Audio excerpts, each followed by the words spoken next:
right, hello viewers out there. You're welcome once again to Sports Orbit. My name is Afa Acho. Salifu Usman is also here in the studio with me. Salifu, welcome once again to Sports Orbit. Thank you, Alpha. All right, on today's edition of the program, we'll begin straight as usual from the home front, and this time around, a total of 29 Nigerian referees that's actually today received their badges to operate as FIFA match officials for the match for the year 2023. A special ceremony inside the NFF Secretariat at the Moshood Abiola Stadium in Abuja, actually where that badge was given to them. A total of 7 of them were badged as FIFA referees, while another 7 were decorated as FIFA assistant referees, and 3 are FIFA women assistant referees. 4 are FIFA beach soccer referees, while another 4 are FIFA futsal referees. Only 2 of the arbiters are new to the topmost rank. That is Mohamed Yakubu and Tijami Ahmed, who will operate as FIFA assistant referees. The others, of course, a long list, the likes of Ogabo Joseph, Nuruddin Abubakar, Quadri Adebimpe, Kasim Al Salam, Abdullahi Abubakar, among so many other of them. Well, Salifu, early in the morning, of course, I think not during the day, actually, I saw this news, and I was like, good development for this one, some Nigerian referee being given the FIFA badges. So it means with this now, they are eligible to even be selected for some FIFA, competitions. But of course, it's not automatic. That will still depend on your performance in wherever your domain in. But I mean, I think it's a nice step of moving forward. Yeah, it's a nice step moving forward, but badging of the FIFA referee is a routine exercise. No, definitely. It's a routine exercise in the sense that after giving a badge, after analyzing, they have to test your fitness level to say that you are still fit to continue. And after having the routine test of fitness or physical fitness exercise, so they will be doing their badges as a football official and football referee. And just like you say, the exercise taking place at the Secretary of the Nigerian Football Federation today, and during the exercise, the Secretary of the Nigerian Football Federation, in the person of Dr. Senusi Mohammed, actually admonishes the referee that there should be fair, and there should be efficiencies. And in his own way, he was lamenting that he's quite disheartening and always is a source of worry when we see Nigerian club at the early stage of the competition, they crash out of the competition. So if I underline that, if you analyze that statement critically, he's trying to put the blame on the referee that the actual winners who are those who represent at the club may have been aided by the referee. So Dr. Kotu, is he saying that if we have more referees in the business now, I mean, but for me, that statement is a bit indicting.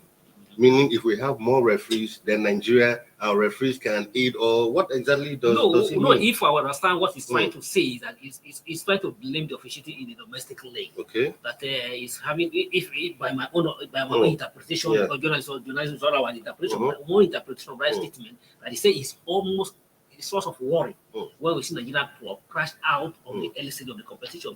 By my own interpretation, it means that the club who went to represent us at the continental level is the winner of the Nigerian League, second runners of a winner of the FA Cup, and the third runner that went to represent in the Champions League and the Confederations Cup. So by interpretation, it means that those who were matched are not actually a true reflection of those who were matched at the Nigerian Premier League, and they may have been aided by lack of proper officiating in the Nigerian League. That's the way I interpret it. I see it there. And given that much that there has to be fair, and ensure that there's a fair officiating, and that the current leadership of the Nigerian Football Federation, under Ibrahim Gutu, is determined to ensure to create a new image for the referee and to ensure that the referee get firms and officiating a correct and be a neutral and official habitat.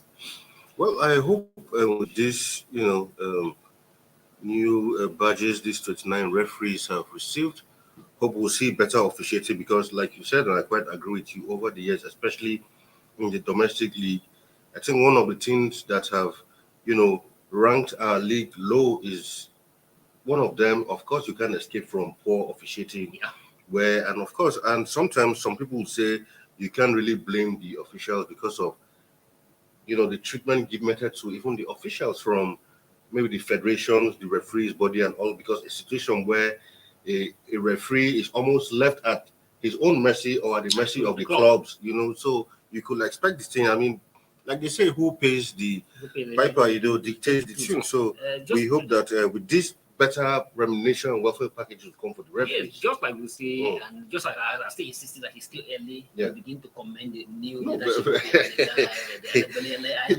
Salifu, you have still insisted that it's too early, but I think gradually they are going on. But for me, I'm seeing some improvement. But for you still insist no, it's still too early. I'm not doubting that there's no improvement. There's a total dispersion from what we used to have in the past. But what I'm still insisting that it's still early. This is just 4 matches. Okay, thank God we are playing a bridge league. This is 4 matches. By the time we get to the middle of the league, we know we are playing 10 matches, and we'll see this momentum sustain. We can now begin to say, okay, give a thumbs up for LBL-led IMC. But one thing that they have done so far, which I feel is catalyst that has attributed to this changes of fair officiating in the league, is that before now, you are aware of the backlog of a monument that have been owed to this referee for 3 years and not been paid. They are owing close to over 500 billion naira, according to IMC, not my own way. And then at the same time, but under this current administration led by Elegbeleye, the referee, before you get to the match venue, as they have been appointed by the match committee, match commission the finance committee, as we have been appointed and approved and assigned that we are going to officiate between a match between, for example, Lobby Star versus Kwara United. Before you get to the venue or before you get to the lorry, your account will be credited of how much is due for you. While you're on your way, you have already received your lot of your money. So it is left for you that you just go straight. You may not have any business to do with the club, the hosting club. All you do is let us meet at the pitch. Very well. And we have seen that if that is that sustained, and we have begin to see the result. But just like you can't come to my home. First and foremost, I pay for your transport fare. I pay for your transport fare, pay for your accommodation, lodge you, and at the same time, even give you somebody to massage you in the night. So what do you expect? You expect, but if you blow against me, that will be a problem. Definitely a problem. Because I hold a key that you're sleeping. Very well. All right, still talking about referees, but this time around in the Syria, where Osimhen's agent, that's Roberto Calenda, has called on Syria referees to provide better protection for Osimhen from dangerous opponents. Recall that the Nigerian international missed out on action for around a month this season as a result of an injury. The former Lille of France player was ruled out for about 3 months last season and missed the African Cup of Nations due to injury.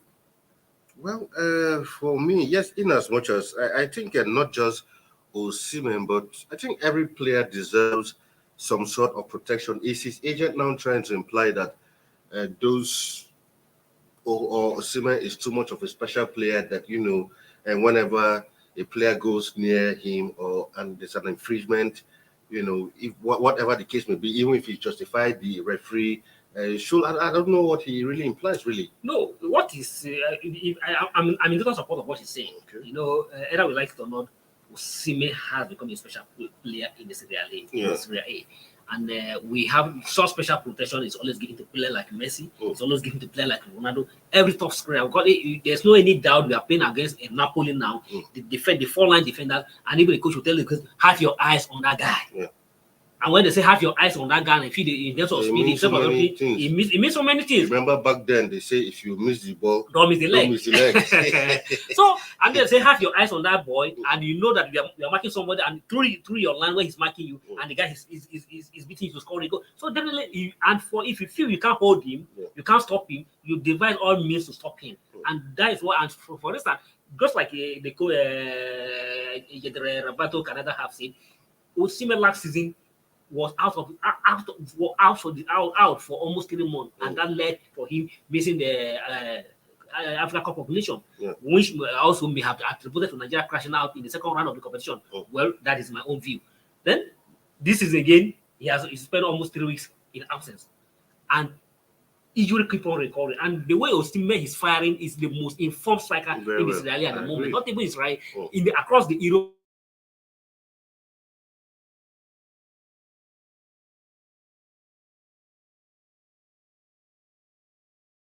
a duty to stop you, it can be mean everything. So if the agent is called, please.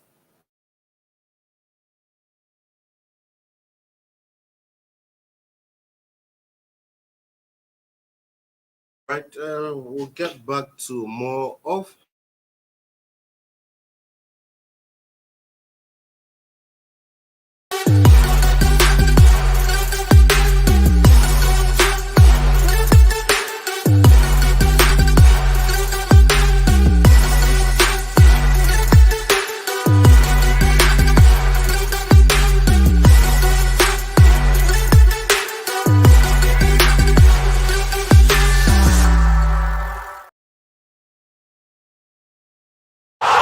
Sports Orbit.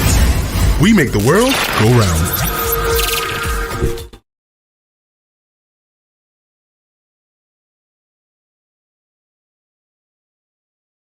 now to some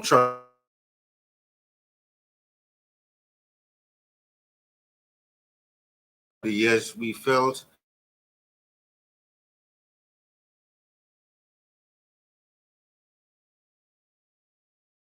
the lucrative league, the league where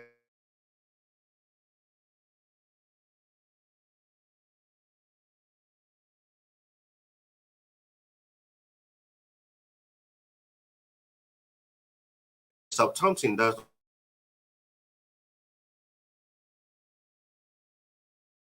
playing or Paul Onuachu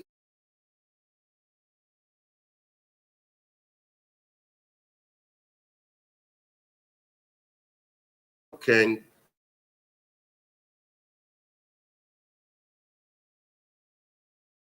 big money move 80 million.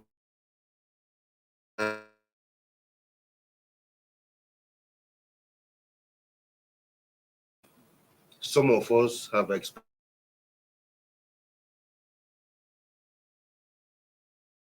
the Belgian league because if you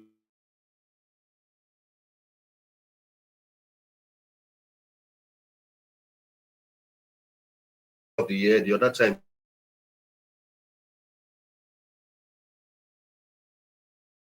team with so many clubs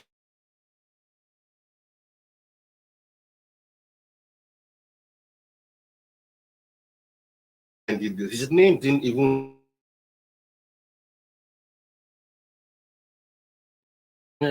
Let's say congratulations to for national. We wish that is a new stepping stone on his career. And at least you join his brother Joaribo there. Joaribo in the South teams for national is one of the players that Nigeria, even several Nigerian fans, has felt so disappointed about how he is so far because just like you see, he's a player who have spent the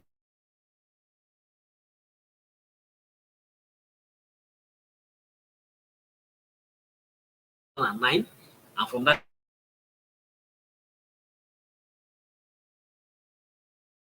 Go very few players.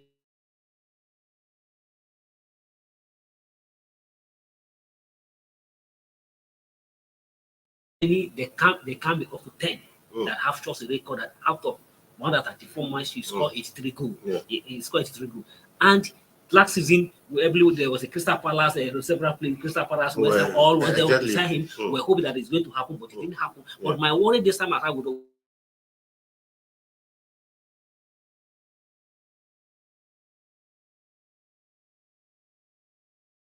of the Nigeria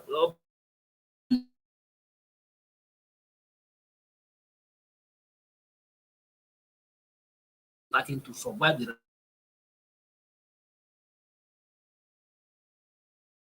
there are always goes here.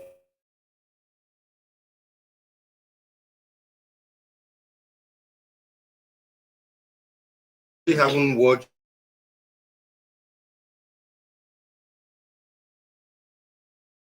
but now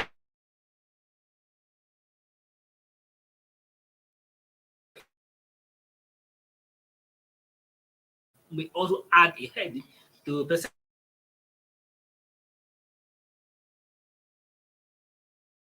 same fault and he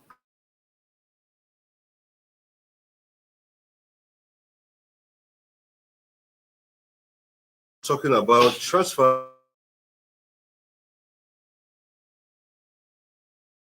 Those short yes.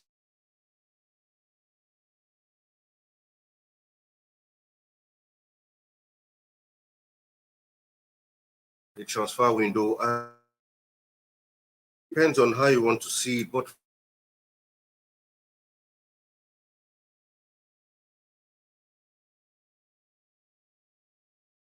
window leading up to January, Chelsea have signed almost a new team and a reserve team in the last two transfer windows.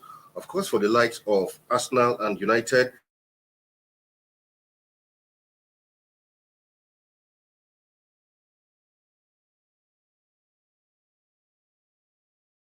the morning, but by before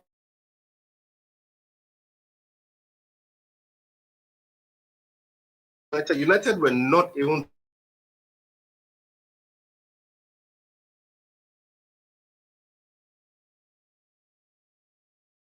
went for a late deal.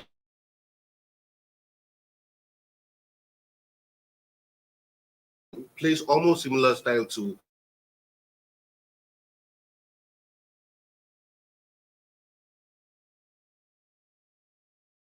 Chelsea have signed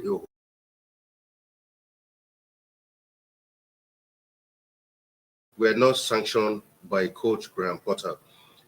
It looked like, you have an owner who has money to throw around, and any player he sees that he likes or his rivals are going out for, he brings out the money. If his rivals are saying we are bringing 10 naira for this player, the owner says, okay, we are bringing 30 naira for this player just to ensure he doesn't end up with the rival. Do you think this will work out well for Chelsea in the end? Or is this a recipe for disaster? Don't forget that Nottingham Forest brought in, I think, about 21 players before the season began, and Nottingham Forest are languishing somewhere, in the bottom three of the table. Well, I hope if our producer can repeat that, bring that picture back again. It's obsessive players who are moving on and moving and moving. And show that picture again. If you look at that picture, where that picture,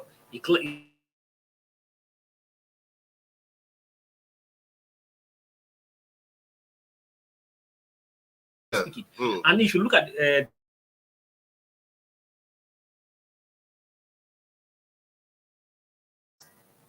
English Premier League in the total, spend $1 million. Out of this $1 million, Chelsea spent 37% of the money in bringing 5 players.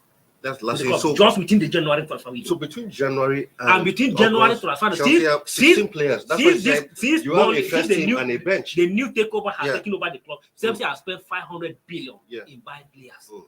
In the last 500 million rather. $500 billion. 500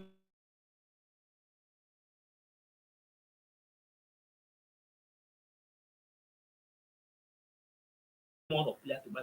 And if you look, new players.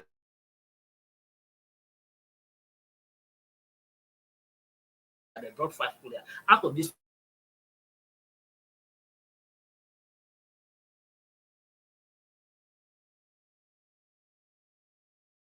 left that club to another club. It's only Jorginho's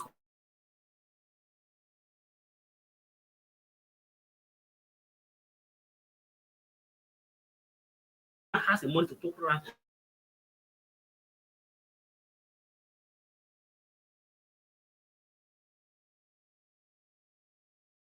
What I was saying is to ask, just like you say, most of those players, it is not the porter that they try. This is who I need, and the food is who I don't need.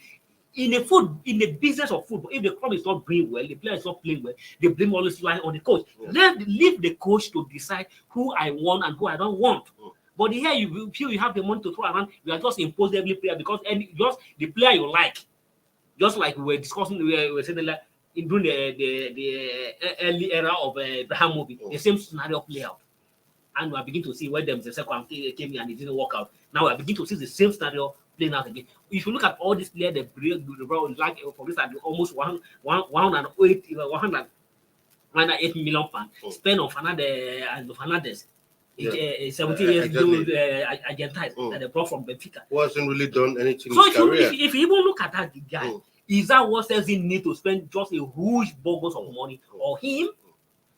Well, we are here to see, and let's see how he goes to play. Now, and another thing that Chelsea is known for bending a rule And another thing you see there that most of those players is a long contract term. Yeah. The Angel Fernandez is coming from Benfica. He's given 8 years contract. Exactly.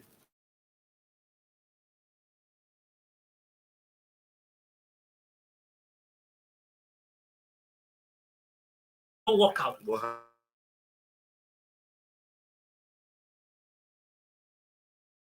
Connecting for Chelsea as smiling that they are bringing several players, but let's say it's going to work out. But no.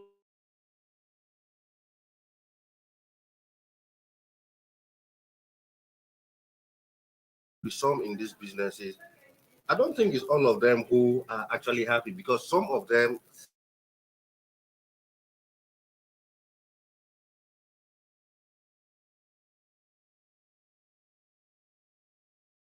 a club owner wants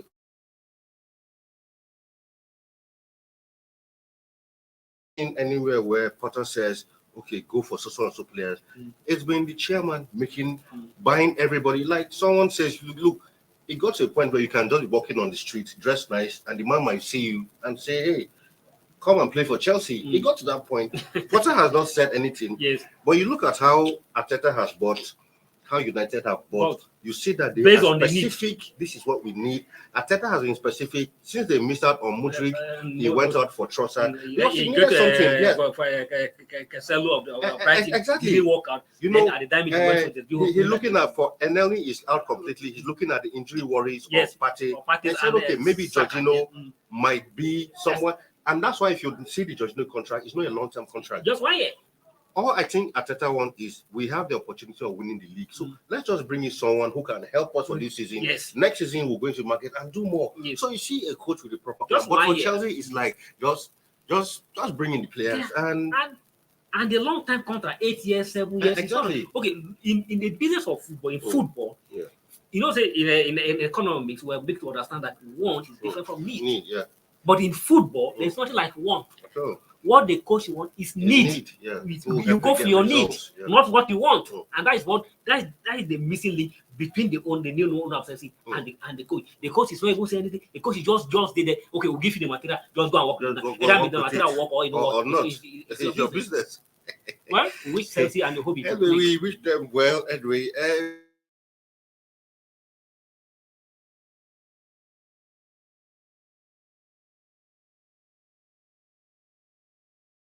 For it, recall in the first leg, United won that one at 3-1. Then the return leg, I think United are almost home and dry getting to the final because except Nottingham are ready to overturn that result at Old Trafford.